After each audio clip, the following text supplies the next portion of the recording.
હિંમતનગરની હિંમતનગરના tower ચોક ખાતે અખિલ ભારતીય રાષ્ટ્રીય શૈક્ષણિક મહાસંઘના આગેવાનો અને શિક્ષકો મોટી સંખ્યામાં એકત્રિત થયા હતા।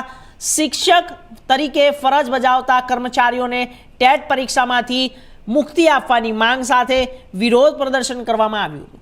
શિક્ષક સંઘના જણાવ્યા મુજબ ગુજરાતના અંદાજે 75,000 અને દેશભરના 25 લાખ જેટલા શિક્ષકોએ આ મુદ્દાથી પ્રભાવિત થઈ રહ્યા છે, જેના વિરોધમાં ગુરુવારે દેશના 600 જિલ્લાઓમાં એક સાથે કાર્યક્રમ યોજાયા હતા। હિંમતનગર ખાતે યોજાયેલા વિરોધ પ્રદર્શનમાં શિક્ષક સંઘના પ્રદેશ પ્રમુખ સહિત અનેક આગેવાનો ઉપસ્થિત રહ્યા હતા અને આ સાથે સરકાર સમક્ષ માંગણીઓ સ્વીકારવાની અપીલ કરવામાં આવી હતી। વિરોધ પ્રદર્શન કરીને જિલ્લા કલેક્ટરને આવેદનપત્ર પણ આપવામાં આવ્યું હતું।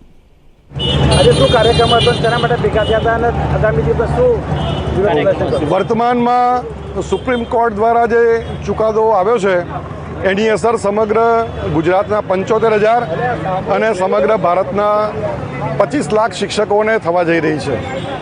પ્રાથમિક સંવર્ગના શિક્ષકોને ફરજિયાત ટેટ આપવાની સ્થિતિનું નિર્માણ થયું છે।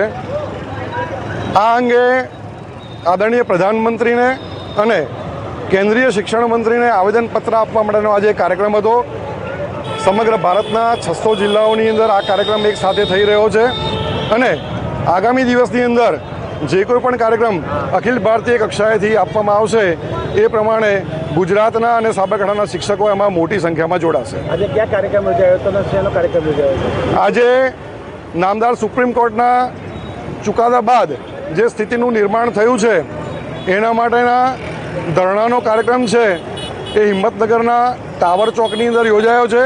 અખિલ ભારતીય રાષ્ટ્રીય શૈક્ષિક મહાસંઘ નામદાર સુપ્રીમ કોર્ટના ચુકાદાને જે છે આપવામાં આવ્યો છે એનું સન્માન કરે છે, પરંતુ શિક્ષકોને ન્યાયોચિત માગ મળી રહે એના માટે સંસદની અંદર જો કાયદામાં સુધારો કરવામાં આવે તો આ શિક્ષકોના પરિવારો અને શિક્ષકો છે એ લોકોને એમાંથી મુક્તિ મળી શકે એવી સ્થિતિ છે।